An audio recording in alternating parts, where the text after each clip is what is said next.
Hey guys, it's Todd. Tonight we're talking about risk. So let me tell you a short story. This past November, I was in Charleston on a late Thursday night, the night of the Harry Potter premiere. It's about 8 o'clock, and the movie started, around midnight. And so I thought it would be a good idea to speed so I can make it back in time since I already had my ticket. So on the interstate, I decided to go 95.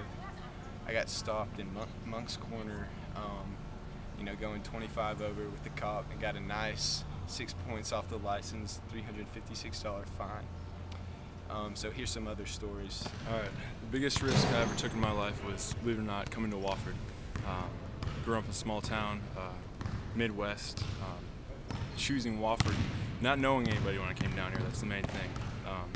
Not knowing how to adjust, how to be perceived on campus, without the right situation, and without my right experiences, it wouldn't have turned out the same way. And so that's why my biggest risk.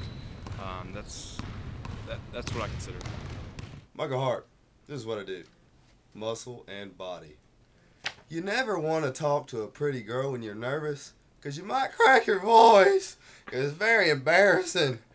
Girls are very scary guys, but sometimes you gotta go up to them with confidence, like this magazine, Muscle and Body. You see?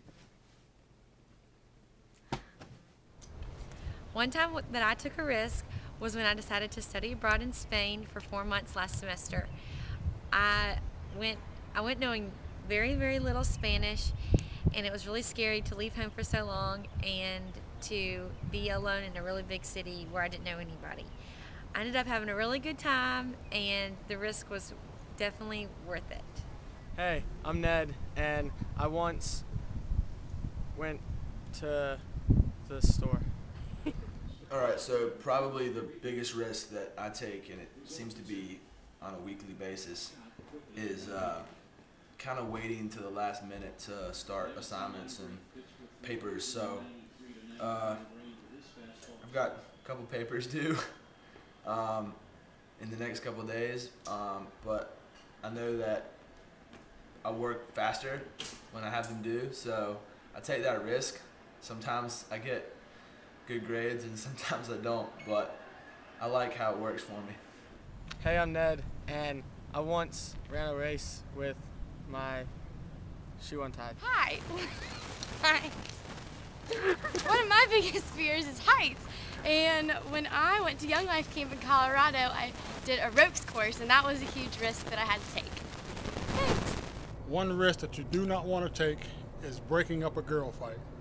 I've learned from friends of mine that in law enforcement that have tried to break up girl fights, and I've seen an ACL torn, I've seen a finger broken, and I've also seen elbows dislocated in trying to break up a girl fight. So one risk that you do not want to take is breaking up a girl fight. You might want to break up a guy's fight, because guys, when they fight, they really want somebody to break it up. They're hoping somebody stops them. Girls is a totally different story. So never, ever, ever break up a girl fight. Hey, I'm Grayson, and I take a risk every day when I make fun of Schuler. I think it's a risk eating Orwell's food every day. I don't care. That means you're good at it. I don't care. Nobody's good at it. It doesn't matter. I took a risk of coming to Wofford and being a bio major, which Wofford happens to have one of the hardest bio programs in the state. And I took that risk because I knew that in the end I would learn more than being a bio major at a different college, and so I'm risking my GPA for a better education. The biggest risk I ever took is that I left home when I was 13 years old. I ran away from home, and I went to several different places in the United States, and I ended up back at home in South Carolina. That was the biggest risk I took in my life, besides getting married. But in the end, it was for the best to come back home. I was actually just being very childish, and I had to grow up. And that was the biggest risk I've ever taken in my life. And like I said, I would never do it again. And I wouldn't advise anyone to leave home at that age.